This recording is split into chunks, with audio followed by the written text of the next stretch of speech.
আমাৰ কাৰ্যবাহী সভাপতি শৰৎ পাঠক দেৱলৈ শ্ৰদ্ধাঞ্জলি জনাইছোঁ। তেওঁ আমাৰ জ্ঞান ধৰ্ম সমাজৰ কাৰ্যবাহী সভাপতি আছিলে। তেওঁ এই বছৰৰে আগষ্ট মাহৰ 30 তাৰিখে স্বৰ্গবাস হৈ গ'ল। তেওঁ জ্ঞান ধৰ্ম সমাজৰ হৈ বহুতখিনি কাম কৰিছে। গৰীব শ্ৰেণীৰ প্ৰাপ্য অধিকাৰৰ কাৰণে তেওঁ কেতিয়াবা ধৰ্ণা কৰিছিলে, চাইকেল ৰেলী কৰিছিলে। যথেষ্টখিনি তেওঁ সাধাৰণ মানুহৰ কাৰণে কাম কৰি গ'ল জ্ঞান ধৰ্ম সমাজৰ হৈ। সেই গতিকে আমি নিশ্চয় তেওঁক মনত ৰাখিব লাগিব। আমি জ্ঞান ধৰ্ম সমাজৰ হৈ ভগৱানৰ ওচৰত ভগৱানে যাতে তেওঁক স্বৰ্গত ঠাই দিয়ে, সেইটো কাৰণে মই ভগৱানৰ ওচৰলৈ বা ঈশ্বৰৰ ওচৰলৈ আহ্বান জনাইছোঁ। কাৰণ এজন ব্যক্তিয়ে যেতিয়া মানৱ জাতিৰ কাৰণে কাম কৰে বা গৰীব শ্ৰেণীৰ কাৰণে মানৱ সেৱাত নিজকে আগবঢ়ায়, তেতিয়াহ'লে নিশ্চয় ভগৱানক সেৱা কৰাৰ নিচিনাই হয়। সেই গতিকে তেওঁ যি ভগৱানত বিশ্বাসী আছিলে, তেওঁ এজন জ্ঞান ধৰ্ম সমাজৰে বিশ্বাসী আছিলে। জ্ঞান ধৰ্ম সমাজৰ যি নীতি নিয়ম সেইটোক মানি তেওঁ জ্ঞান ধৰ্ম সমাজৰ বহুখিনি কাম কৰিছিলে।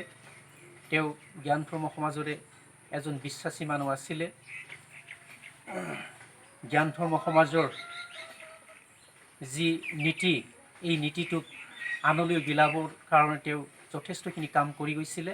এই গতিকে আমি জ্ঞান ধৰ্ম সমাজৰ হৈ আমি আজি শ্ৰদ্ধাঞ্জলি জ্ঞাপন কৰিছোঁ, যাতে তেওঁ স্বৰ্গবাস কৰে আৰু আমি চিৰদিনলৈকে তেওঁৰ নামটো ৰাখিবৰ কাৰণে চেষ্টা কৰিম।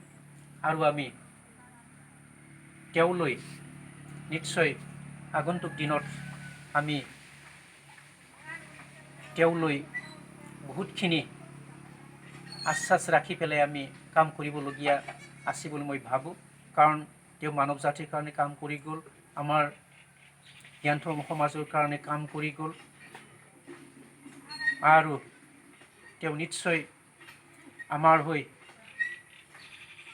স্বৰ্গবাস হ'লেও স্বৰ্গত থাকি যাতে মানৱ সেৱাৰ কৰাত আমাক সহায় কৰে আৰু আমাৰ সদস্যবৃন্দসকলক যাতে সদায় উদ্যোগনি যোগায়, এইটোলৈ আশা ৰাখি মই আজিৰ এই শ্ৰদ্ধাঞ্জলি জ্ঞাপন কৰাৰ সময়ত তেওঁলৈ মই আহ্বান জনাইছোঁ। আৰু সদায় আমি তেওঁক আমাৰ মনত ৰাখি আমি কাম কৰি যাম আৰু আমাৰ জ্ঞান ধৰ্ম সমাজক সদায় মানৱ জাতিৰ কাৰণে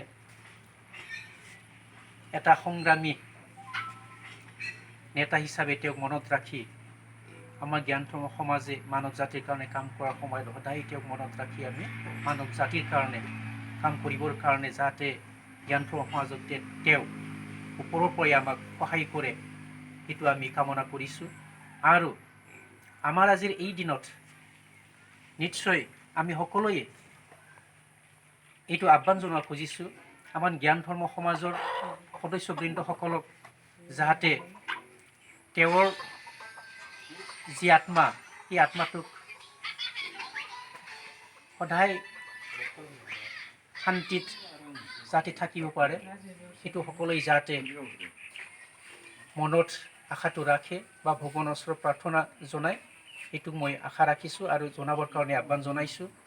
আৰু এইখিনিতে মই আহ্বান জনাব খুজিছোঁ আমাৰ সদস্যবৃন্দসকললৈ বা জ্ঞান ধৰ্ম সমাজৰ বিশ্বাসীসকললৈ, তেওঁৰ যি শ্ৰাদ্ধৰ কাৰ্যসূচী আজিৰ পৰাই নিশ্চয় উদযাপন কৰিছে।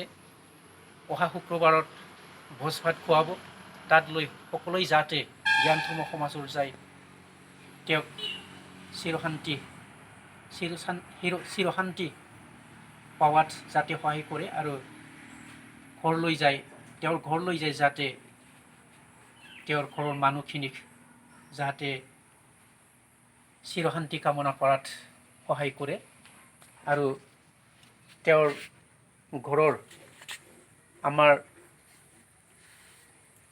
তেওঁৰ আত্মীয়সকললৈ যাতে সকলোৱে সহায় সহযোগ আগবঢ়ায় সেইটোকে মই কামনা কৰিছোঁ। আৰু ঠিক তেনেকৈ আমি সদায় আমাৰ জ্ঞান ধৰ্ম সমাজৰ মানুহ সদস্যবৃন্দসকললৈ যাতে আমি আগন্তুক দিনবোৰৰ আমি সহায় কৰিব পাৰোঁ আৰু আমাৰ জ্ঞান ধৰ্ম সমাজৰ মানুহখিনিৰ যি কামনা সেই কামনাটোক যাতে আমি পূৰণ কৰিব পাৰোঁ, এইখিনি ইচ্ছাটোক ৰাখি আমি সদায় কাম কৰি যাব লাগিব। আৰু এইখিনি ইচ্ছাটোকে আমি যাতে পূৰণ হয় সেইটোৰ কাৰণে কাম কৰিব লাগিব বুলি মই ভাবোঁ। আৰু এইখিনি কামটো কৰিবৰ কাৰণে যাতে সকলোৱে দলে বলে ভোজ খোৱাৰ দিনত সকলোৱে যায়, সেইটোকে মই আহ্বান জনাই আজিৰ মোৰ বক্তব্যটো এইখিনিতে সামৰিছোঁ। তাকে কিবা খোৱাটো ভাল নহ'ল।